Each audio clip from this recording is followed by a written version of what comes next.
Welcome to the Voice of America in Korean. Direct from Washington, the Voice of America, VOA.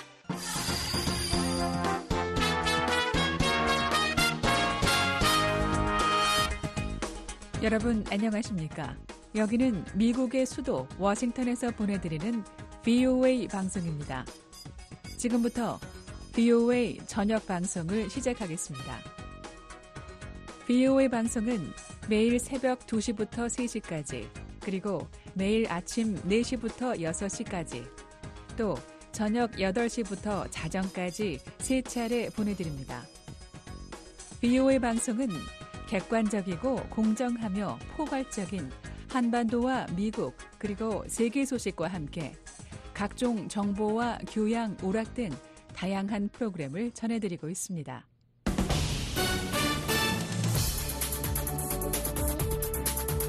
VOA 세계뉴스입니다. 안토니오 구테르스 유엔 사무총장이 이스라엘의 요르단강 서안지구에서의 군사작전을 즉각 중단할 것을 촉구했습니다. 구테르스 사무총장은 어제 서안지구의 최근 상황이 매우 우려스럽다면서 이같이 밝히고 어린이를 포함하는 인명 손실에 대해 강력히 비난한다고 말했다고 스테판 두자릭 유엔 대변인이 전했습니다. 또한 이런 위험한 사태의 진전은 이미 불안정한 서안지구 상황에 기름을 붓고 팔레스타인 자치정부를 더욱 약화시킨다고 말했습니다. 구테르스 사무총장은 생명보호를 위해 극히 불가피한 경우에만 이스라엘군이 최대한 자제력을 발휘하는 가운데 치명적 무력을 사용할 것을 촉구한다고 말했습니다. 유엔 사무총장의 이 같은 발언은 이스라엘군이 이날 이른 시각 서안지구 북부 제닌과 투바스 그리고 서부 접경 툴카름 등지에 대해 이란 이슬람 테러 기반 해체를 목적으로 대규모 작전을 펼친 가운데 나왔습니다. 팔레스타인 보건당국은 이날까지 최소 12명의 팔레스타인인이 사망했다고 주장했으며 이스라엘군은 오늘 툴카름의 한 사원에 응거해 있던 팔레스타인 무장대원 5명을 사살했다고 밝혔습니다. 미국 국무부 대변인은 이날 성명에서 요르단강 서안지구의 테러 활동에 대응하는 이를 포함해 이스라엘의 매우 실질적인 안보 요구를 인지하고 있다고 말했습니다. 한편 데니 데이넌 유엔 주재 이스라엘 대사는 소셜미디어 X에 서안지군의 이스라엘군의 작전은 이스라엘 민간인들에게 해를 끼칠 수 있는 이란의 대리 세력들에 의한 테러를 막는다는 분명한 목표가 있다고 말했습니다. 그러면서 이란은 지난해 10월 7일 하마스와의 개전 당시부터 이스라엘 도시에서의 자폭 테러를 위한 폭발물을 서안지구를 통해 몰래 들여오려고 시도했었다고 주장했습니다. 중동 국가 예멘 내 이슬람 무장 조직 후티 반군이 최근 자신들의 공격으로 홍해상에서 좌초됐던 유조선을 예인하기로 합의했습니다. 유엔 주재 이란 대표부는 어제 성명에서 여러 나라들이 후티 측의 사건 발생 지역에 예인선과 구조선 진입을 위한 일시 교전 중지를 요청하기 위해 접촉해왔다며 후티는 인도주의적, 환경적 우려를 고려해 이 요청에 동의했다고 말했습니다. 후티 반군은 지난 22일 15만 톤의 원유를 싣고 홍해를 지나던 그리스 국적 유조선 수니온호에 여러 발의 로켓 공격을 가했으며 수니온호가 동력을 잃고 좌초하면서 기름 유출 사고 가능성이 제기되었습니다. 이에 대해 모하메드 압둘 살람 후티 대변인은 이날 로이터 통신에 일시 교전 중지에 대해서는 합의하지 않았다며 다만 여러 국제 당사자들이 관련 접촉을 해온 이후 예인을 승인한 것이라고 말했습니다. 후티 반군은 팔레스타인 가자지구를 통치하는 하마스와 레바논 내 무장단체 헤즈볼라 등과 함께 영내 친일한 무장 세력으로 이스라엘과 하마스 간 전쟁이 시작된 이후 홍해 등 주변 해역을 지나는 국제 상선과 함정들에 대한 공격을 계속해왔습니다. 북대서양조약기구 나토 회원국들이 어제 우크라이나에 대한 방어를 더욱 강화하기로 한 공약을 거듭 확인했습니다. 나토 회원국들의 이 같은 입장 표명은 최근 우크라이나에 대한 러시아군의 대규모 공습이 계속되는 가운데 나왔습니다.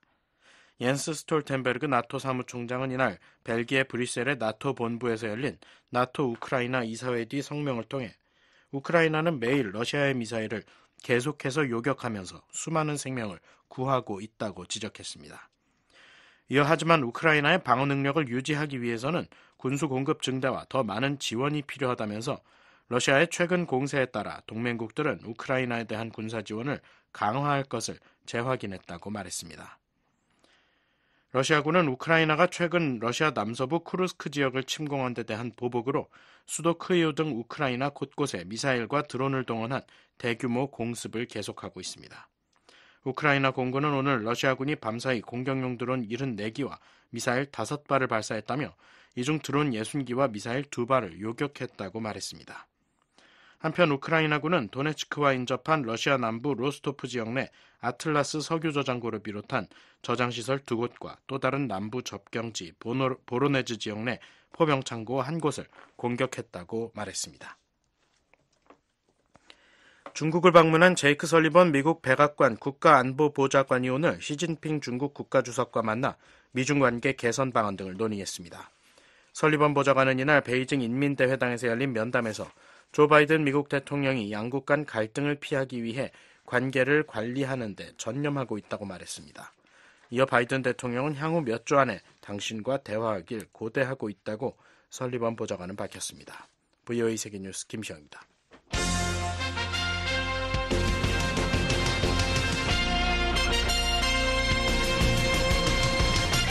VOA News Today.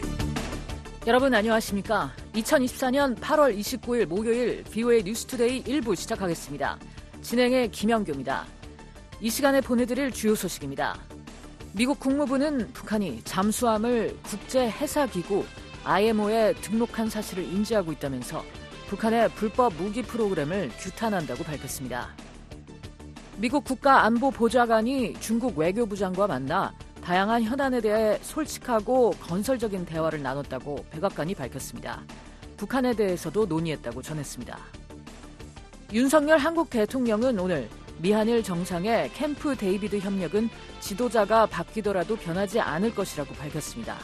또 한국 내 자체 핵무장 여론에 대해 미한 일체형 확장 억제가 잘 가동되고 있다고 말했습니다. 내일 북한 날씨는 전지역 대체로 흐리고 맑겠습니다. 최저기온은 11에서 22도, 최고기온은 25에서 33도, 바다의 물결, 동해 앞바다 1에서 2m, 서해 앞바다 0.5m이겠습니다. 첫 소식입니다. 미국 국무부는 북한이 잠수함을 국제해사기구 IMO에 등록한 사실을 인지하고 있다면서 북한의 불법 무기 프로그램을 규탄한다고 밝혔습니다. 이번 사안을 놓고 한국, 일본 등 동맹과 긴밀히 협의 중이라는 점도 확인했습니다. 함지아 기자가 보도합니다. 미국 국무부는 28일 VOA에 우리는 북한이 13척의 잠수함을 IMO에 등록했다는 보도를 알고 있다고 밝혔습니다. 국무부 대변인은 VOA의 관련 보도에 대한 논평 요청에 이같이 답하면서 한국, 일본, 그리고 그 외 동맹 파트너와 긴밀히 협의하고 있다고 말했습니다. 그러면서 우리는 불법적인 대량 살상 무기 및 탄도미사일 프로그램을 진전시키려는 북한의 지속적인 노력과 더불어 한국과 영내 전반의 안보를 위협하는 북한의 더욱 공격적인 수사를 규탄한다고 강조했습니다. 이어 우리는 북한이 더 이상의 불안정한 행동을 자제하고 대화에 복귀할 것을 촉구한다며 한국, 일본에 대한 미국의 방위 공약은 철통같이 남아있다고 덧붙였습니다.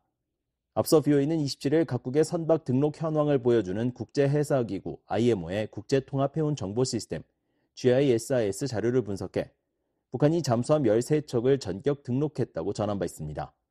이들 잠수함은 상어 2급 1호부터 11호까지 그리고 신포급인 824 영웅함과 신포 C급인 김군옥 영웅함 등으로 이들 13척에는 각각 IMO 고유 식별 번호가 부여됐습니다. 그러나 VOA 보도 하루 만인 28일 IMO의 GISIS에서 북한 잠수함 정보가 사라졌습니다. 아울러 이들 13척에 부여됐던 IMO 고유 식별 번호를 GISIS에서 검색해도 없는 선박이라는 안내가 나옵니다. 13척의 잠수함을 제외한 다른 북한 선박, 특히 북한이 이전에 등록한 다른 군함 정보는 여전히 목록에 남아 있습니다. 27일 등재된 13척에 대해서만 조치가 취해진 것입니다. 현재로선 북한의 잠수함 정보가 갑자기 사라진 배경은 알 수 없습니다. 다만 선박의 등록이 각국 정부의 결정에 달린 일인 만큼 북한 측이 이번 조치에 관여했을 가능성이 있습니다. 남아프리카 공화국 해군 대령 출신으로 유엔 안보리 대북제재위원회 전문가 패널에서 활동한 닐 바츠 전 위원은 28일 VOA와의 전화통화에서 IMO 본부가 위치한 영국 런던 주재 북한 대사관 관리가 통상 북한의 신규 선박 목록을 IMO 측에 제공한다고 설명했습니다. 이어 해군 함정을 IMO에 등록하는 건 다른 나라에선 관례가 아니다라며 통상 보유 잠수함이 얼마나 많은지는 적에게 비밀로 남겨두는 것이 전형적인 전술이라고 말했습니다. 또한 의도치 않은 관심을 받아 놀랐을 것이라며 북한 관리가 이들 잠수함을 등록했다가 잘못을 깨달아 신청을 철회한 것일 수 있다고 덧붙였습니다. BOE는 IMO 측에 관련 내용을 문의한 상태로 현재 답변을 기다리고 있습니다. BOE 뉴스 함지아입니다. 미국 국가안보보좌관이 중국 외교부 장관과 다양한 현안에 대한 솔직하고 건설적인 대화를 나눴다고 백악관이 밝혔습니다. 북한과 미얀마, 중동 등 공동의 우려에 대해서도 논의했다고 전했습니다. 안소영 기자가 보도합니다. 미국 백악관은 28일 미국과 중국이 수주 안에 양국 정상의 전화 통화를 위한 계획을 세우기로 했다고 밝혔습니다. 백악관은 이날 보도 자료를 내고 제이크 설리번 국가안보보좌관이 8월 27일과 28일 중국 베이징 외곽에서 왕이 중국 공산당 중앙외사판 공실 주임 겸 외교부장을 만났다며 이같이 전했습니다. 그러면서 이번 만남은 지난 2023년 11월 우드사이드 정상회담에서 조 바이든 대통령과 시진핑 주석이 논의한 것처럼 미중 간의 소통 채널을 유지하고 양국 관계를 책임감 있게 관리하기 위한 지속적인 노력의 일환이라고 설명했습니다. 이어 양측은 다양한 양자 및 영내, 글로벌 이슈에 대해 솔직하고 실질적이며 건설적인 논의를 진행했다고 부연했습니다. 두 사람이 만난 건 1월 말 태국 홍콕 회동 이후 7개월 만입니다. 백악관은 두 사람은 마약과 군간 통신, 인공지능 기술과 안전성과 위험성 등 우드사이드 정상회담의 공약 이행의 진전 상황과 다음 단계에 대해 논의했다고 설명했습니다. 또한 양측은 몇 주 안에 정상급 통화 계획을 포함해 열린 소통 라인을 유지하기 위한 지속적인 노력을 환영했다면서 두 사람이 정기적이고 지속적인 군간 소통의 중요성을 주목하고 이른 시일 내에 전구 지휘관 간 전화 통화도 개최할 계획이라고 밝혔습니다. 아울러 백악관은 설리번 보좌관이 미국은 무역이나 투자를 과도하게 제한하지 않으면서 미국의 첨단 기술이 미국의 국가안보를 약화하는 데 사용되지 않도록 필요한 조치를 계속 취해나갈 것이라고 강조했다고 전했습니다. 이어 중국의 불공정 무역 정책과 비시장적인 경제 관행에 대한 지속적인 우려를 제기했다고 덧붙였습니다. 백악관은 또한 설리번 보좌관이 타이완 해협에서 평화와 안정을 유지하는 것이 중요하다고 강조했다고 설명했습니다. 이와 함께 러시아의 방위산업기지에 대한 중국의 지원과 그에 따른 유럽 및 대서양 안보 영향에 대한 우려를 재확인했다고 밝혔습니다. 아울러 설리번 보좌관이 인도태평양 내 동맹국 방어에 대한 미국의 공약을 재확인하고 남중국해에서 필리핀의 합법적인 해상작전에 대한 중국의 불안정한 행동에 대해 우려를 표했다고 밝혔습니다. 또한 양측은 북한, 미얀마, 중동에 대한 공동의 우려에 대해 논의했다고 백악관은 전했습니다. 이날 중국 외교부도 이틀간의 회담 내용을 정리한 발표문을 통해 적절한 시기에 두 군대의 전구 지휘관 간 화상통화 및 제2차 중미 인공지능 정부 간 대화 등의 제도적 일정을 열기로 합의했다고 밝혔습니다. 또한 중국 외교부에 따르면 설리번 보좌관은 미국과 중국 간에는 분열과 경쟁이 있지만 협력이 필요한 많은 분야도 있다고 말했습니다.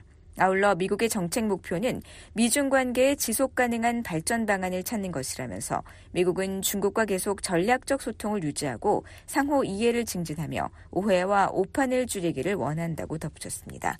이어 중국 외교부는 두 사람이 한반도 문제에 대해서도 의견을 교환했다고 전했지만 구체적으로 어떤 이야기가 오갔는지는 공개하지 않았습니다. 미국 띵크탱크 허드슨 연구소의 중국 분석센터 마일스 유 소장은 28일 BOA에 이번 회동에서 양측은 북한과 관련한 광범위한 논의를 진행했을 것이라면서도 이에 대한 미중 간 실질적인 협력을 기대하기는 어렵다고 말했습니다. On a particular issue of North Korea, for example, China has a very ambiguous attitude toward North Korea. 이 소장은 중국이 북한 핵 프로그램에 반대하는 유엔 및 미국과 함께하고 있다고 주장하지만 다른 한편에서는 실질적인 변화를 위한 아무런 행동도 하지 않는 등 북한에 대해 매우 모호한 태도를 취하고 있다고 말했습니다. 그러면서 중국은 북한 정권에 중요한 물자들을 제공하며 대북 제재 결의를 지속적으로 위반하고 있다고 지적했습니다. 유 소장은 중국이 앞으로도 북한 문제에 있어 건설적이고 의미 있는 방식으로 나설지는 의문이라고 덧붙였습니다. 우드로 윌슨 센터 산하 키신저 미중연구소의 로버트 델리 소장은 이날 BOA에 북한 문제에 있어 중국의 역할론을 평가절하하며 북한을 둘러싼 미중 협력은 과거의 일이라고 말했습니다. Situation than we were during the six-party talks era, and the United States, I think, understands that Beijing's interests are more closely aligned with that of Pyongyang than with Washington. So 델리 Washington 소장은 우리는 지난 6자 회담 시대와는 매우 다른 상황에 놓여 있다며 미국은 중국의 이해관계가 미국보다는 북한과 더 밀접하다는 것을 잘 알고 있다고 말했습니다. 따라서 미국은 더 이상 한반도 문제 해결을 위해 중국에 의존하지 않는다고 델리 소장은 덧붙였습니다. VOA 뉴스 안소영입니다. 윤석열 한국 대통령은 오늘 서울에서 국정 현안에 대한 대국민 브리핑과 기자회견을 하고 미한일 정상의 캠프 데이비드 협력은 지도자가 바뀌더라도 변하지 않을 것이라고 밝혔습니다. 윤 대통령은 한국 내 자체 핵무장 여론에 대해 미한 일체형 확장 억제가 잘 가동되고 있다며 거리를 뒀습니다. 서울의 김환영 기자 연결해서 자세한 내용 알아보겠습니다. 김환영 기자. 네, 서울입니다. 네, 윤 대통령이 오늘 한국 국민들을 향한 국정 브리핑 그리고 이어서 기자회견을 했는데 외교 안보 분야에서 어떤 발언이 있었습니까? 네, 윤 대통령은 29일 서울 용산 대통령실에서 국정 현안을 국민들에게 설명하는 자리를 가졌습니다. 윤 대통령은 이 자리에서 미국과 일본의 리더십 교체 이후 미한일 협력 방향을 묻는 질문에 지난해 3국 정상이 맺은 캠프 데이비드 협력 체계는 지도자의 변경이 있다고 해서 바뀌지 않는다고 밝혔습니다. 인도 태평양 지역이라든가 또는 글로벌 경제 안보에 매우 중요하고 또 한미일 3국에게도 매우 이익이 되는 중요한 것이기 때문에 지도자의 변경이 있다고 해서 바뀔 그런 것은 아니고 엄연히 우리가 공식 최대한 외교 문건을 통해서 이 지속 가능성이 그 효력이 그대로 인정이 될 것입니다. 오는 11월 미 대선으로 조 바이든 행정부가 교체되고 다음 달 자민당 총재 선거에 기시다 후미오 총리가 불출마 선언을 하면서 지난해 캠프 데이비드 선언을 함께한 미일 지도자들의 퇴진이 불가피한 상황이지만 견고한 미한일 협력이 유지될 것임을 강조한 겁니다. 네, 최근 기시다 총리의 방한 관련 언론 보도들이 있었는데요. 이에 대한 얘기도 있었습니까? 윤 대통령은 기자회견에서 기시다 총리의 다음 주 방한 가능성을 묻는 질문에 아직 확정되진 않았다면서도 양국 외교 당국 간에 논의하고 있고 늘 열려있고 방한하면 환영하는 입장이라고 밝혔습니다. 윤 대통령은 그러면서 아마 가을엔 신임 일본 총리가 취임할 것 같은데 어느 지도자가 국정을 맡든 한일 간에 앞으로 미래를 위한 협력과 시너지가 계속 유지될 수 있도록 해나가자는 그런 이야기를 하고 싶다고 말했습니다. 네. 한국에선 북한의 핵 위협 증대로 자체 핵무장 여론이 꾸준히 제기되고 있지 않습니까? 이에 대한 윤 대통령의 입장은 나왔나요? 네, 기자회견에선 한국의 자체 핵무장과 관련한 한국 정부의 입장을 묻는 질문이 있었습니다. 윤 대통령은 이에 대해 한미 동맹이 업그레이드하면서 일체형 확장 억제가 점점 잘 가동하고 있다고 답변했습니다. 자체 핵무장 여론에 거리를 두면서 미국 측 핵무기로 전쟁 억제력을 확보하는 기존 핵 우산 정책을 통해 북핵 위협 등에 대비하겠다는 취지로 풀이됩니다. 윤 대통령은 또 미국 대통령 선거를 앞두고 민주, 공화 양당의 정강 정책에 한반도 비핵화가 빠진 것과 관련해선 미국이 북한의 핵을 용인하고 핵 확산 금지 조약 위반 행위를 받아들일 것이라고 절대 생각하지 않는다고 말했습니다. 그거는 그동안 미국의 입장이나 전략과도 완전히 배치되는 문제고 이걸 용인한다고 하면은 결국은 NPT를 위반해서 불법적으로 핵 개발 한 것과 관련한 안보리의 대북 제재도 푼다는 것인데 그렇게 되면은 전 세계적인 NPT 시스템이 무너지게 되고 동북아에서도 핵 안보가 굉장히 위협받게 되기 때문에 그거는 그렇지 않다고 보고 있고요. 그렇군요. 김 기자, 윤 대통령이 최근 광복절 경축사에서 밝힌 8.15 통일 독트린 취지에 대한 추가 설명도 있었다고요? 네, 그렇습니다. 윤 대통령은 8.15 통일 독트린의 근본 취지와 관련해 자유라는 가치 아래 이루어지는 통일은 평화적일 수밖에 없다고 강조했습니다. 윤 대통령은 우리는 자유민주주의 체제이므로 우리가 북한 체제보다 우월하다고 해 수단과 방법을 안 가리고서 통일을 추진하겠다는 것은 아니라고 설명했습니다. 자유주의 체제라고 하는 것은 전쟁을 방어해야 되는 경우 이외에는 침략 전쟁을 수행하지 않는다는 것이 자유민주주의의 본질입니다. 그렇기 때문에 우리의 통일 방향은 반드시 평화적이어야 한다는 것이고요. 윤 대통령의 발언은 8.15 통일 독트린이 북한 주민들의 알 권리 등 인권 강화에 무게를 실은 대북 정책을 담고 있어 사실상 북한 체제 붕괴를 염두에 둔 흡수 통일론이라는 일각의 평가를 반박한 것으로 풀이됩니다. 윤 대통령은 우리의 헌법 자체가 통일을 전제로 해 만들어 놓았다며 8.15 통일 독트린은 새로운 것을 낸 것이 아니고 이런 헌법에 충실한 통일관을 갖자는 이야기라고 말했습니다. 네. 한국 통일부도 이런 윤 대통령의 생각을 뒷받침하는 8.15 통일 독트린에 대한 해설 자료를 내놨군요. 그렇습니다. 통일부가 29일 배포한 해설 자료는 8.15 통일 독트린이 힘과 강압에 의한 현상 변경을 추구하는 흡수 통일이 아니라 대한민국 주도의 행동 계획을 제시한 것이라고 밝혔습니다. 또 통일은 남북 정권 간의 인위적 협상으로 달성할 수 없으며 우리 국민과 북한 주민이 평화 통일의 주체이자 추진 세력으로 함께 만들어가는 것이라고 설명했습니다. 통일부는 이와 함께 북한 주민의 외부 정보 접근 확대를 위해 민간의 대북 라디오 방송 관련 지원을 확대할 방침이라고 밝혔습니다. 대북 라디오 방송의 콘텐츠 제작과 인력 양성 등을 지원하겠다는 겁니다.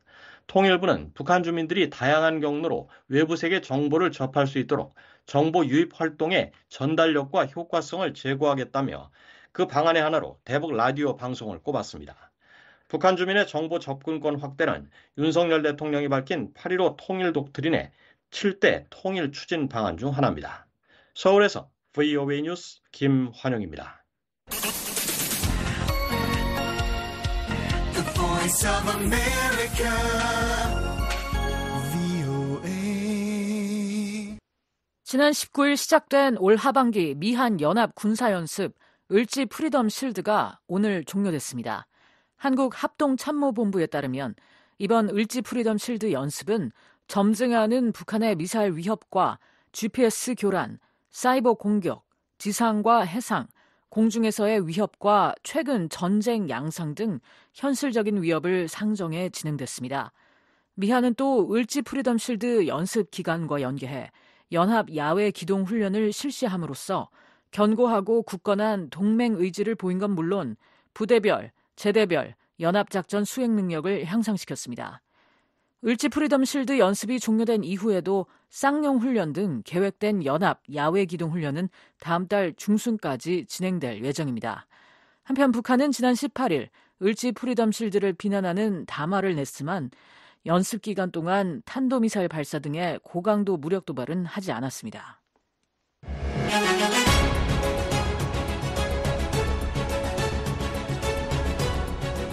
오는 11월 미국 대선에서 맞붙는 민주당 후보 카멀라 해리스 부통령과 공화당 후보 도널드 트럼프 전 대통령은 대북 전쟁과 한반도 정책, 동맹 등에 대한 정책에서 확연히 구분됩니다. VOA는 5차례에 걸쳐 두 후보의 한반도 관련 정책을 비교하고 차기 정부에 대한 재미 탈북민들의 기대와 재언을 전하는 기획보도를 준비했습니다. 오늘은 그 마지막 순서로 재미 탈북민들의 목소리를 안준호 기자가 들어봤습니다. 미국 내 탈북민 출신 유권자들은 이번 미국 대선은 일부 실망스러운 부분도 있었지만 민주주의의 힘을 실감케 해주는 과정이라고 평가했습니다. 시카고에 거주하는 김마태 씨는 도널드 트럼프 전 대통령에 대한 총격은 실망스러웠지만 조 바이든 현 대통령이 후보직을 사퇴하는 걸 보면서 민주주의의 힘이 더 강하다는 것을 느꼈다고 말했습니다. 성격 사건이 일어나서 좀 많이 실망한 데도 있습니다. 근데 그래도 민주주의가 더 강하다는 것을 또 많이 느끼게 됩니다. 민주주의 힘으로써 시민의식도 강해지고 전반적인 참여도가 많이 제고되기 때문에 사회가 발전할 수 있지 않는가 하는 생각도 많이 들었습니다. 민주주의 사회에서 자유롭게 소통할 수 있는데도 불구하고 총격이란 폭력을 사용한 건 실망스러웠다는 겁니다. 그러나 한편으로 현직 대통령에 대한 비판을 아무런 억압도 받지 않고 자유롭게 할 수 있는 건 민주주의의 힘이 독재 권력보다 훨씬 더 강하다는 걸 실감케 했다고 말했습니다.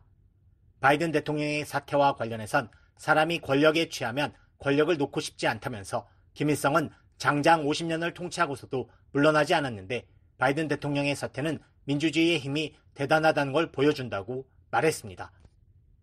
벌써 몇 차례 투표권을 행사했다는 조성호 씨는 이번엔 불상사도 있었지만 선거 공약을 내세워 대중의 지지를 호소하고 상대 후보의 약점을 밝히는 것 등이 마치 영화나 드라마를 보는 것처럼 흥미진진하다고 말했습니다. 왜냐하면 북한에서는 선거할 때 아주 그냥 형식에 불과했을 뿐이고 저희가 어떤 선거인을 투표를 할 때 그 선거인이 누구고 누군지를 잘 알지 못했어요. 그냥 줄 서서 한 줄로 들어가서 투표하고 나오고 했었거든요. 그냥 하라는 대로. 그 사람이 실제로 뭐 하는 사람인지 어떤 사람인지 어떤 팔로시를 가지고 나오는지 전혀 관심이 없었고 뭐 의미도 없었죠. 북한과 달리 미 대선에선 후보들이 치열하게 경쟁하고 논쟁을 벌이면서 대중의 지지를 호소하는 과정에서 국민의 뜻이 반영된다는 것을 새삼 확인했다는 겁니다. 그러면서 자유세계에서 누릴 수 있는 이런 권리를 직접 목격할 뿐 아니라 내 손으로 직접 투표권을 행사한다는 데서 자부심을 느낀다고 말했습니다. 텍사스에서 소프트웨어 엔지니어로 일하면서 이번에 두 번째 대선 투표를 앞두고 있다는 해리 김 씨는 이날 BOA와의 전화통화에서 선거가 그저 형식적인 이벤트에 그치는 북한과 달리 미국 대선은 역동적인 민주 절차를 실감케 한다고 말했습니다. 선거가 이제 북한은 이제 되게 경직됐고 뭐 사실은 뭐 선거라는 것 자체가 하나의 뭐 이벤트고 뭐 그걸 통해서 뭔가 변화가 있거나 그냥 정부의 이제 여구대로 흘러가는 거기 때문에 독재자의 여구대로 흘러가는 거기 때문에 뭐 사실 특별한 이벤트란 것도 없고 누가 당선된지도 별로 관심이 없고 뭐 그렇죠. 김 씨는 또 바이든 대통령의 사퇴를 보면서 미국은 북한과 달리 대통령 한 사람의 이익보다 당과 지지자들의 이익을 먼저 생각하는 것 같다며 북한에선 누가 선거에 당선되든 다 꼭두각시니까 별로 중요하지도 않고 관심도 없다고 말했습니다. 재미 탈북민들은 차기 행정부가 북한 문제에 관심을 갖고 적극 개입할 것을 주문했습니다. 김마태 씨는 차기 행정부는 북한 문제에 적극 개입해 뭔가 변화를 이끌어내길 바란다며 열악한 북한 상황이 잊히지 않도록 강경책이든 유화책이든 동원해서 북한의 변화를 이끌어내달라고 당부했습니다. 대화를 하든 압력을 좀 더 강하게 하든 봉쇄를 좀 더 강하게 하든 아무거든지니까 좀 뭘로든 좀 한번 좀 했으면 좋겠다는 거. 이 봉쇄를 더 강하게 하든 군사협력을 강력하게 해가지고 북한이 좀 더 하게끔 하든 아무렇게나 해도 무관심보다 나은 겁니다. 김 씨는 트럼프 전 대통령이 추진했던 미북 정상회담이든 바이든 행정부가 추진하는 미한일 3국 협력을 통한 확장 억제력 강화 등 인권 문제를 포함해 북한의 정치, 경제, 사회에 변화를 가져올 수 있도록 북한 문제에 적극적으로 개입해달라고 말했습니다. 중국과의 협상에서 탈북민 강제 송환 등 북한 인권 문제도 꼭 의제로 다뤄달라는 당부도 있었습니다. 해리 김 씨는 북한 인권 문제에서 결국은 중국이 핵심이라면서 미국이 중국, 러시아 등과 협상할 때 북한 인권 문제도 거론해 주길 바란다고 말했습니다. 중국에서 이제 있는 북한 탈북자도 북한을 송환하는 문제에 대해서 좀 센시티브하게 미국 정부에서 반응했으면 좋겠다. 미국이 중국과 협상할 때 지식재산권 문제나 덤핑, 관세 문제 등이 굉장히 중요하긴 하지만 거기에 북한 인권 문제도 의제로 추가해 강제 북송은 하지 말라고 중국을 압박해달라는 당부입니다. 조성호 씨는 하노이 미북 정상회담 결렬 이후 북한에 대한 관심이 많이 줄었다면서 우크라이나 전쟁과 중동 분쟁으로 북한에 대한 관심이 줄었지만 북한 상황이 전혀 호전되지 않은 만큼 차기 정부가 북한 문제에 더 많은 관심을 가져달라고 말했습니다. 이어 북한 주민 수천만 명은 여전히 기본적 인권이나 투표권 등 자유를 누리지 못하고 살아가고 있다면서 최근 수해 등 자연재해로 인한 식량난과 의료 문제 등에 대해 국제기구 등이 관심을 가질 수 있도록 미국 정부가 역할을 해달라고 말했습니다. 다만 북한이 원하는 대로 끌려갈 경우 북한 정권의 이익에 오히려 부합할 수 있다며 재반 상황에 민감하게 반응하되 북한에 끌려가지 않으면서 북한의 변화를 이끌어낼 수 있는 계기를 만들어내야 한다고 말했습니다. 미국 차기 행정부가 안보리 결의 위반 등 불법적인 행위와 인권 침해를 자행하는 북한 정권을 더 강하게 압박해야 한다는 주문도 있습니다. 미국 남부에 거주하는 탈북민 A씨는 미국이나 국제사회가 대북 제재를 철저하게 이행하고 더 강하게 압박했더라면 북한 정권은 좀 더 빨리 붕괴됐을 것이라고 주장하며 차기 행정부는 말뿐이 아닌 실제 더 강경한 행동으로 대북 제재를 철저히 시행하고 압박해야 한다고 말했습니다.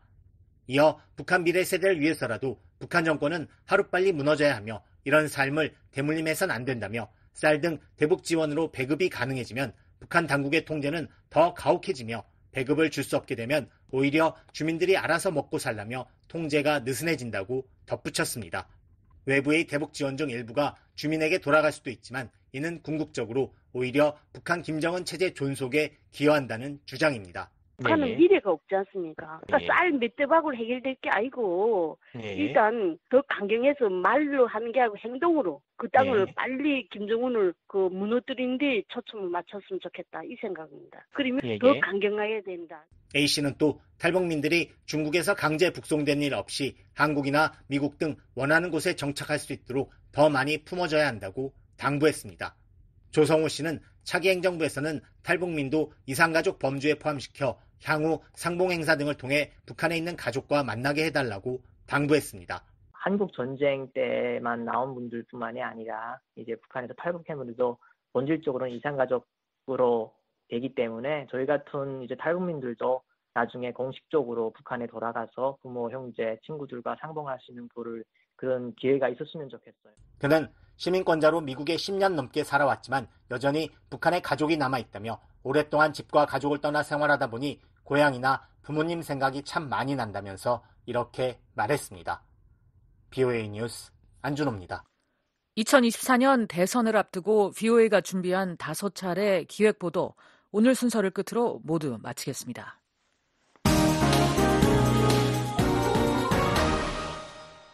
북한이 가상화폐 탈취 자금으로 핵과 미사일을 개발한다고 미국 정부가 지적했습니다.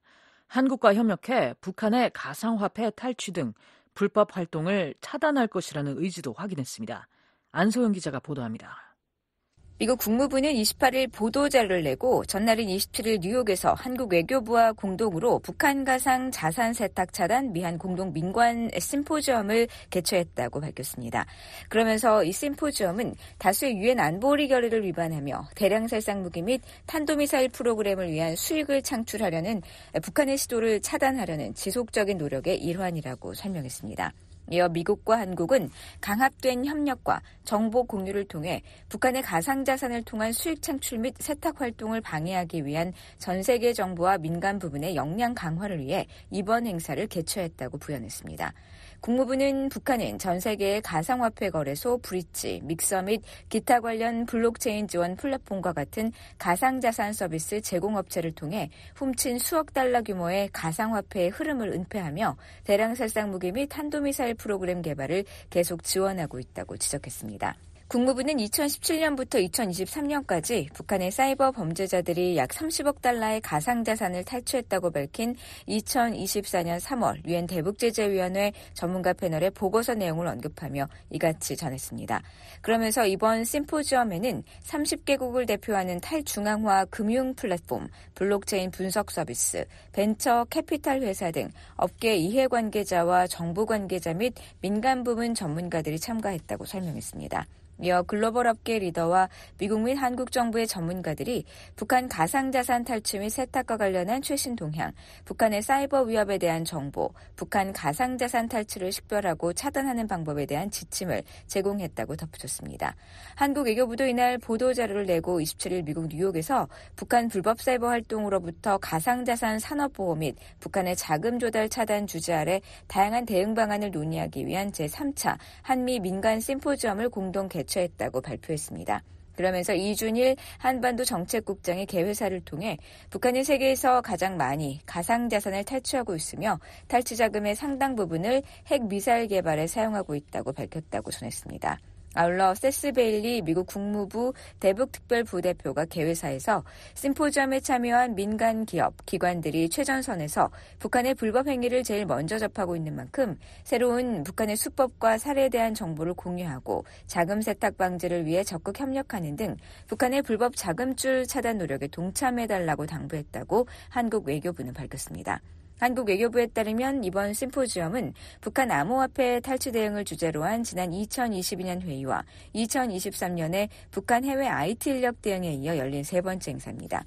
세계 최대 인터넷 검색 기구인 구글 산하 사이버 보안 업체 맨디언트의 마이클 바나트 수석 분석관은 지난달 BOA와의 통화에서 최근 몇 년 사이 북한의 사이버 해킹 분야가 확대되고 있다고 지적했습니다.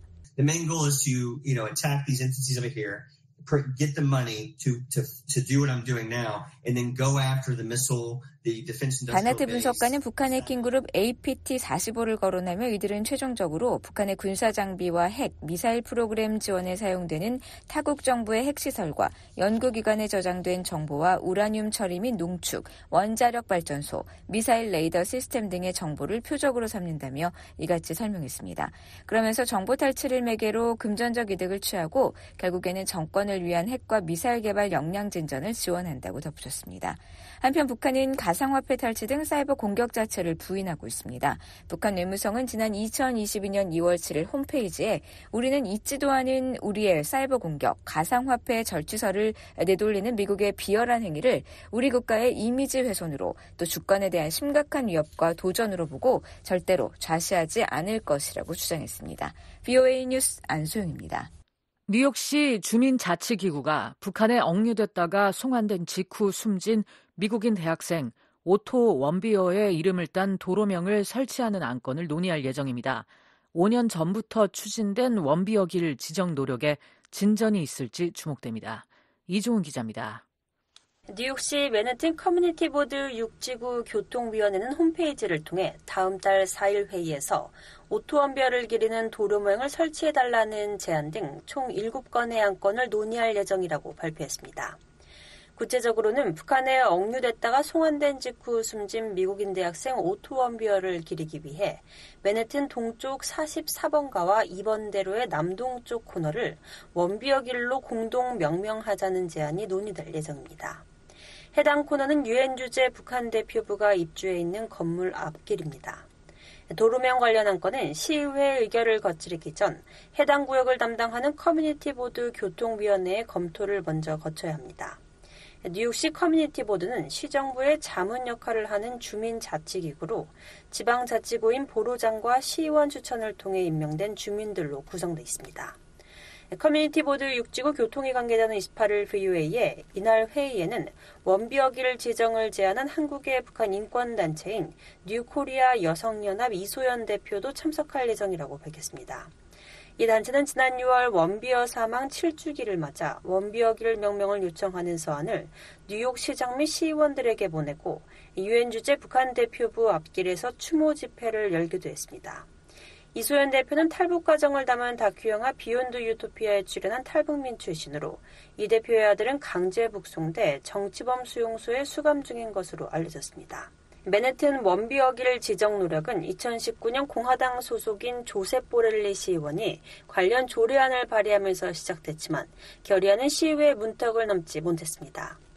커뮤니티 보드 6지구 교통위 관계자는 28일 VOA에 이번 회의 후 절차는 위원회가 어떤 입장을 취하느냐에 따라 다르다며 위원회가 입장을 밝히기 전 추가 정보를 요청하거나 해당 사안에 대해 입장을 밝히지 않기로 결정할 수도 있다고 밝혔습니다. 이날 회의에서 안건이 위원회를 통과해야 커뮤니티 보드 전체 회의 검토 및 비준을 거쳐 시의회 차원의 검토가 공식 제안될 수 있습니다. 에릭 아담스 뉴욕시장실은 최근 VOA에 아담스 시장은 북한이 저지른 인권 유린을 진심으로 규탄하고 오토가 잡혀갔을 때 원비어 가족이 겪은 상실에 대해 안타까운 마음뿐이라고 말했습니다. 그러면서 시의회가 오토의 이름을 딴 도로를 개명한다면 시장도 이런 노력을 지지할 것이라고 밝혔습니다. VOA는 유엔 주재 북한 대표부의 원비어길 지정 노력에 대한 입장을 문의하고 답변을 기다리고 있습니다. 원비어는 2016년 북한 관광 중 평양에 있는 호텔에서 정치 선전물을 훔치려 한 혐의로 체포돼 체제 전복 혐의로 15년 노동교화형을 선고받았습니다. 2017년 억류 17개월 만에 혼수 상태로 풀려나 미국으로 돌아왔지만 엿새 만에 숨졌습니다. 북한은 원비어가 체포된 이후 적법한 절차에 따라 재판을 받았으며 건강 악화는 수감 중에 발생한 것이 아니라면서 자신들의 책임이 없다고 주장하고 있습니다. 미 국무부는 원비어가 사망한 2017년 7월 미국 시민들의 안전이 보장되지 않는다는 이유로 북한 여행 금지 조치를 발표하고 이후 이를 매년 갱신하고 있습니다. VOA 뉴스 이조은입니다. 북러 무기거래 현장으로 알려진 라진항 부두에 이틀 연속 대형 선박이 포착됐습니다. 올해 이 항구에 입항한 선박이 20척을 넘겼는데 그만큼 북한과 러시아의 무기거래가 활발한 것인지 주목됩니다. 함재하 기자입니다. 북한 라진항에서 27일과 28일 대형 선박이 포착됐습니다. 라진항을 촬영한 플래닛랩스의 위성사진에는 27일 북한 전용으로 분류된 라진항 부두 안쪽에 선체를 바짝 밀착시킨 130m 길이의 선박이 찍혔습니다. 또 다음 날인 28일에는 바로 옆 부두에 같은 방식으로 선체를 붙인 120에서 130m 길이의 대형 선박이 정박한 장면이 확인됐습니다. 선박 한 척이 떠난 뒤 불과 하루 만에 또 다른 대형 선박이 바로 옆 부두에 나타난 것입니다. 특히 선박이 떠난 부두엔 약 140m 길이로 컨테이너 더미가 쌓였으며 새롭게 선박이 정박한 부두에도 컨테이너가 길게 들어서 있습니다. 위성사진의 화질이 좋지 않아 정확한 상황은 알 수 없지만 이들 두 선박 모두 크기가 비슷하다는 점과 앞부분에서 하얀색 물체가 식별된다는 점으로 볼 때 이 둘이 동일한 선박일 수 있습니다. 무엇보다 27일 최초 선박이 정박할 당시만 해도 선박 앞 부두는 텅 비었지만 바로 다음 날 이곳에 컨테이너가 가득 쌓였는데 이는 이 선박이 컨테이너를 한쪽에 내려놓은 뒤 옆 부두로 자리를 옮겨 새로운 컨테이너를 선적하고 있을 가능성도 있습니다. 이 지점은 앞서 백악관이 지난해 10월 북한과 러시아의 무기 거래 현장으로 지목한 곳입니다. 당시 백악관은 북한이 러시아에 컨테이너 1000개가 넘는 분량의 군사장비와 탄약을 제공했다며 라진항에 약 6m 표준 규격의 해상 운송 컨테이너 300여 개가 적재된 장면을 찍은 위성사진 자료를 공개했습니다. 백악관은 라진항에서 선적된 컨테이너가 러시아 선박에 실려 러시아 항구로 옮겨진 뒤 열차를 통해 우크라이나 전선으로 이동한다고 전했었습니다. 이후 VOA는 지난해 8월 26일 이곳에서 대형 선박이 포착된 이후 이 지점에 선박이 정기적으로 드나드는 장면을 확인해 보도하고 있습니다. 올해 들어선 이 항구에 총 19척의 선박이 입항했는데 이날 발견된 선박을 한 척으로 볼 경우 올해 이곳을 드나든 선박은 모두 20척에 달합니다. 일반적으로 125에서 130m 길이의 화물선은 약 600개의 컨테이너를 선적할 수 있는 것으로 알려졌습니다. 이를 토대로 올해 이곳을 드나든 선박이 실어 나른 컨테이너는 12,000개라는 계산이 나옵니다. 또 지난해 이곳을 출입한 약 20척의 선박의 예상 컨테이너 선정량을 더하면 대략 25,000개의 컨테이너가 거래됐다는 해석도 가능합니다. 한국 언론에 따르면 한국 국방부 국방정보본부는 북한이 라진항을 통해 총 13,000개 이상의 컨테이너를 러시아로 보냈다고 밝혔습니다. 그러면서 컨테이너에 실린 물건을 152mm 고폭탄으로 가정할 때 약 600여만 발을 운송할 수 있는 규모라고 전했습니다. 북한과 러시아가 실제로 라진항을 통해 무기를 거래하는 것이라면 이는 유엔 안보리 결의 위반입니다.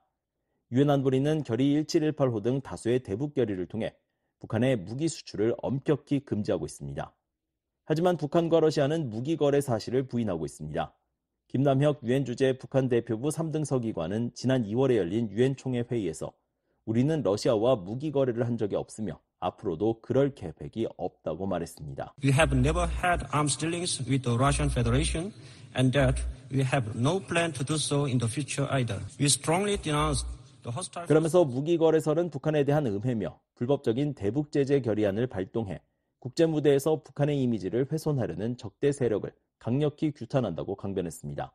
또 바실리 네벤자 유엔 주재 러시아 대사도 7월 안보리 의장 자격으로 기자회견을 개최한 자리에서 우리는 대북 제재 체제를 위반하고 있지 않으며 제기되는 모든 의혹은 물적 증거에 의해 입증되지 않았다고 주장했었습니다.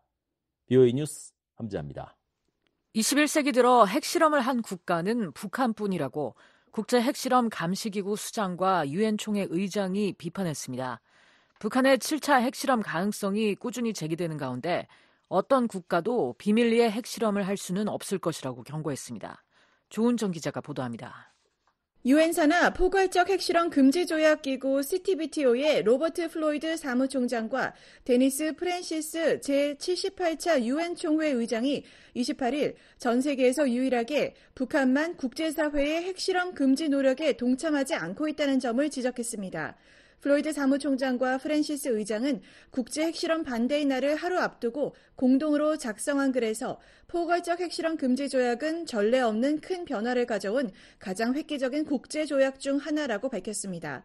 그러면서 1945년에서 1996년 사이에 2,000번 이상의 핵실험이 있었지만 포괄적 핵실험 금지 조약이 합의된 1996년 이후 핵실험은 12건도 일어나지 않았고 2000년대 들어서는 6건에 불과하다고 밝혔습니다.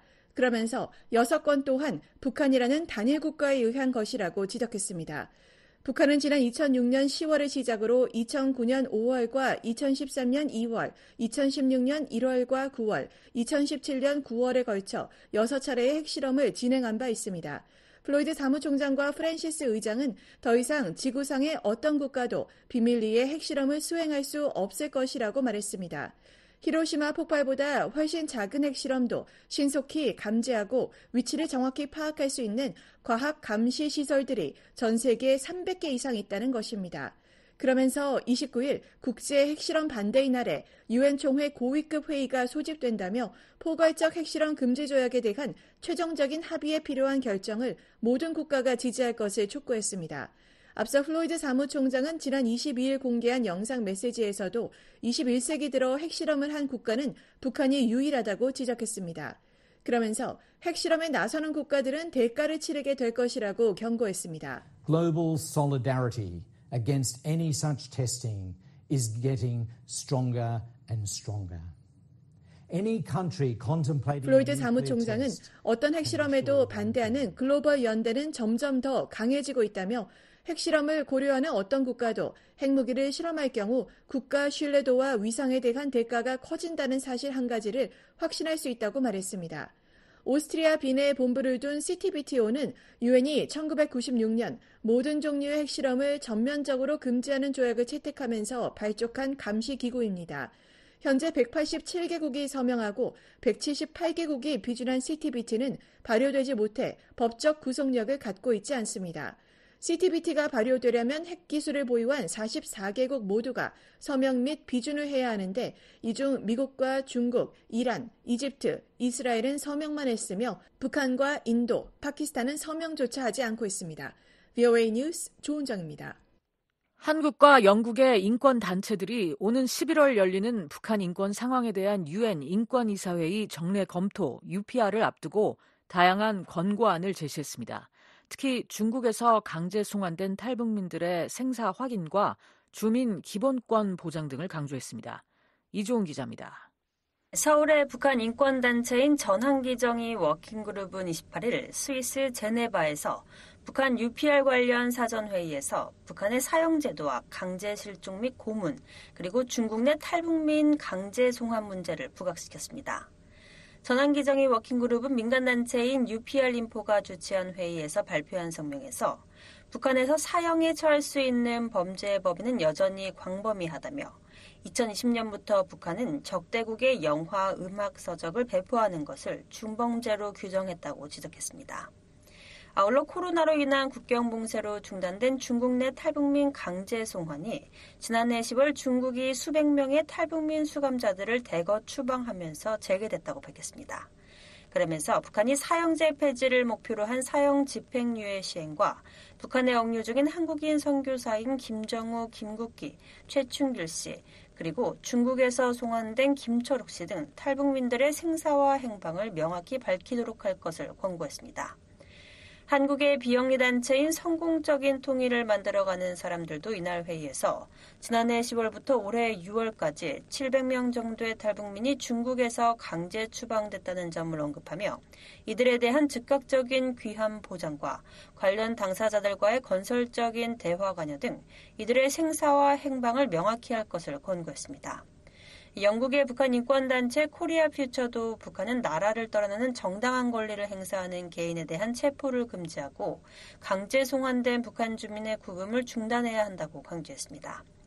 서울에 본부를 둔 북한 인권정보센터는 북한의 2020년 반동사상 문화배격법과 2021년 청년교양보장법, 2023년 평양 문화어 보호법 채택을 언급하면서 북한 내 표현의 자유 및 정보 접근, 이동의 자유, 종교의 자유 문제를 지적했습니다. 그러면서 단체 모임과 종교적 문서에 대한 접근 등 국가의 감시로부터 독립된 종교적 신념의 자유로운 행사를 촉구할 것과 종교적 또는 이념적 신념에 따라 개인을 정치범죄자로 취급하는 관행을 중단할 것을 권고했습니다. 반동사상 문화배격법과 청년교양보장법, 평양 문화어 보호법은 북한이 사회주의 이념을 강화하고 외부 영향을 차단하기 위해 각각 사상, 교육, 언어를 통제하는 법률입니다.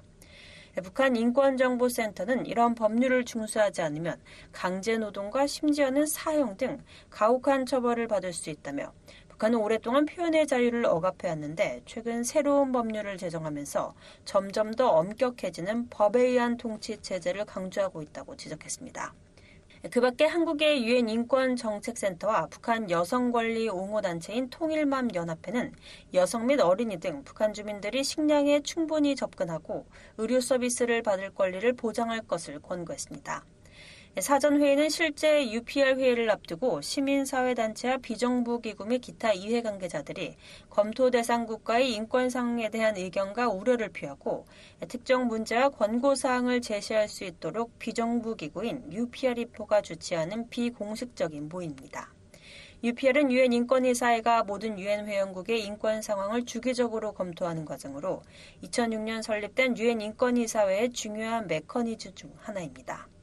각 회원국은 약 4년에서 5년마다 한 번씩 UPR을 받고 검토가 끝나면 다른 회원국들이 권고사항을 제시한 뒤 해당 국가의 이행을 모니터링하는 과정이 뒤따릅니다. 앞서 전환기정이 워킹그룹의 신희석 법률 분석가는 VOA에 UPR을 일회성 행사로 끝내지 말고 북한 정권이 이행하지 않은 약속에 대해서 유엔 총회와 유엔 안보리, 다른 기구들이 문제를 지속적으로 제기하도록 해야 한다고 밝힌 바 있습니다. 지난 3차 UPR 때도 북한이 고문방지협약과 인종차별철폐협약에 가입하라는 다른 나라들의 권고를 수락을 해놓고서 그거를 제대로 이행을 안 하고 있잖아요. 그래서 역시 이제 UPR 자체만으로 이제 북한은 뭔가 이렇게 압박이랄까 이제 인권 개선을 촉구하는 거는 부족할 것 같고, 그거를 이제 또 무엇과 또 연결해가지고 이거 계속 이제 압박을 가치가 좀 중요할 것 같아요. 북한에 대한 UPR은 2009년을 시작으로 2014년과 2019년 총 3차례 열렸고 오는 11월 7일 네 번째 검토를 앞두고 있습니다.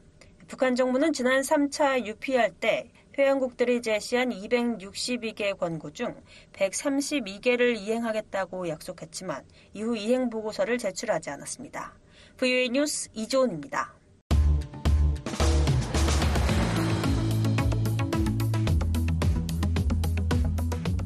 한국 내 주요 뉴스를 소개해드리는 한국은 지금입니다. 최원기 기자 나와 있습니다. 어서 오십시오. 안녕하십니까? 네, 오늘은 어떤 소식이 있습니까? 윤석열 한국 대통령이 28일 국정과제를 설명하고 기자회견을 가졌습니다. 이어서 한국으로 망명한 리일규 전 쿠바 주재 북한 대사관 참사가 강연했다는 소식 전해드리겠습니다. 네, 먼저 윤석열 대통령이 기자회견을 한 소식부터 전해주시죠.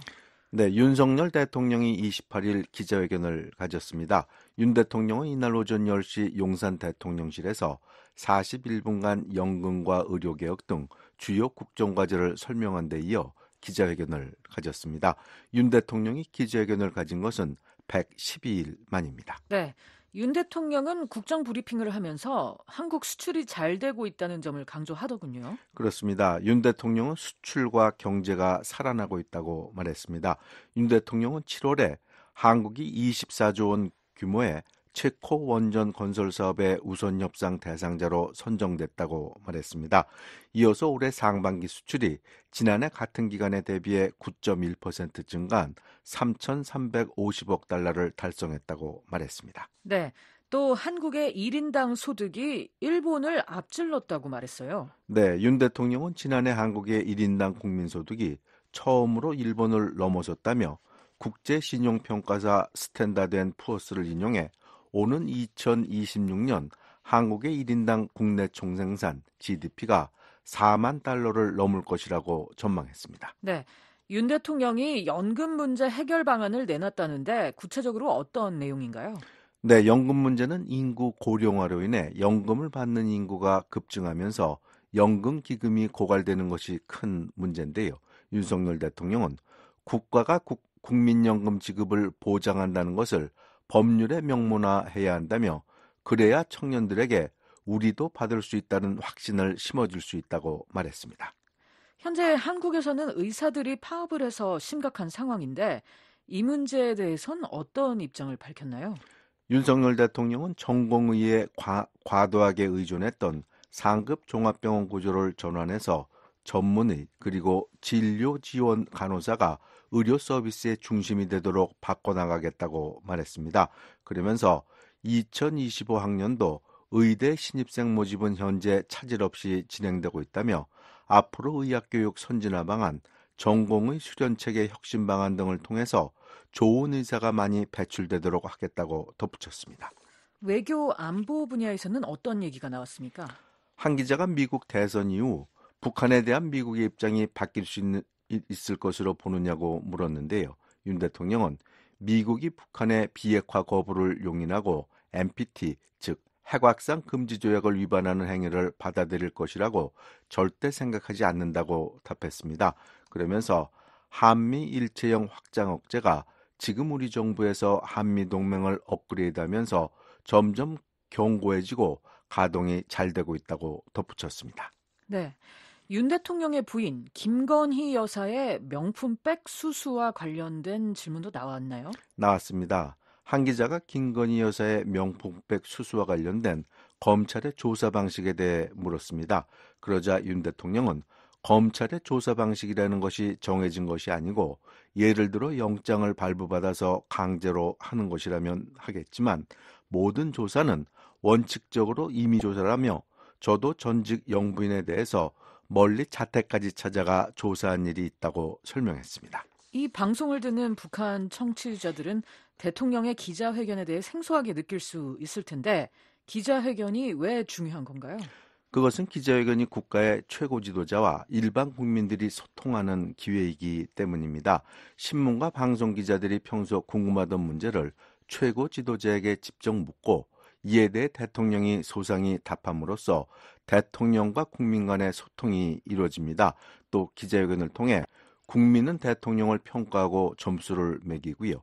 또 대통령 입장에서도 기자회견에서 국민을 설득할 수도 있기 때문에 기자회견이 중요합니다. 또 국민들은 기자가 자유롭게 묻고 대통령이 답하는 것을 지켜보면서 언론의 자유와 민주주의를 느낄 수 있는 겁니다. 네. 현재 윤석열 대통령에 대한 지지율은 어느 정도죠? 윤석열 대통령에 대한 지지율은 낮은 편입니다. 여론조사 기관인 한국갤럽이 7월에 실시한 조사에 따르면 윤 대통령의 직무수행 긍정평가율은 26%를 기록했습니다. 네. 다음 소식으로 가볼까요? 지난해 11월 북한에서 한국으로 망명한 리일규 전 쿠바 주재 북한 대사관 참사가 강연을 했군요. 네, 리일규 전 참사가 27일 서울의 민주평화통일자문회의 민주평통사무처에서 특별 강연을 했습니다. 리 참사는 이날 민주평통 운영위원들이 참석한 강연에서 북한 일반 주민의 경우 자본주의를 경험한 사람들이 절반 이상이라고 말했습니다. 네, 장마당을 통해서 북한 주민들이 자본주의를 경험했다는 얘기인가요? 그런 뜻으로 보입니다. 리일규 참사는 이날 강연에서 이는 바로 김정은이 공포정치를 시작한 이유라고 설명했습니다. 또 리 참사는 북한 주민 인식 변화를 통한 사회 변화 가능성에 대해 엘리트층은 이미 많은 정보를 접하면서 세계의 변화를 알고 있다며 김정일 시기부터 엘리트층의 이반이 시작됐다고 전했습니다. 네, 북한이 반동사상 문화 배격법을 만든 배경도 설명했죠. 그렇습니다. 일규 참사는 평양에서 남한방송을 보다 걸리면 당적 박탈과 함께 지방으로 추방돼 어느 정도 효과가 있는데 지방 사람들은 더 이상 쫓겨갈 곳도 없다며 마음대로 하라는 시기라며 김정은이 이걸로는 안 되겠다고 해나온 것이 반동사상 문화 배격법과 같은 법적 처벌이라며 통제압법을 만든 이유는 지방을 통제하기 위해서라고 말했습니다. 네, 한국은 지금이었습니다. 지금까지 VOA 뉴스투데이 1부를 보내드렸습니다. 잠시 후에는 VOA 세계뉴스 뉴스투데이 2부가 방송되겠습니다.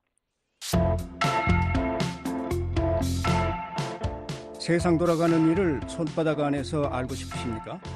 지금 손전화로 미국의 소리방송 모바일 사이트에 들어가 보세요. www.voakorea.com으로 접속하시면 됩니다. 미국의 소리방송 모바일 서비스는 엄선된 기사와 기획물을 애청자 여러분의 손안에 전달합니다. 휴대전화가 있으십니까? 지금 www.voakorea.com이나 kr.korea.voakorea.com으로 mobi로 접속하세요. 청취자 여러분의 생활을 풍요롭게 만들어드리겠습니다.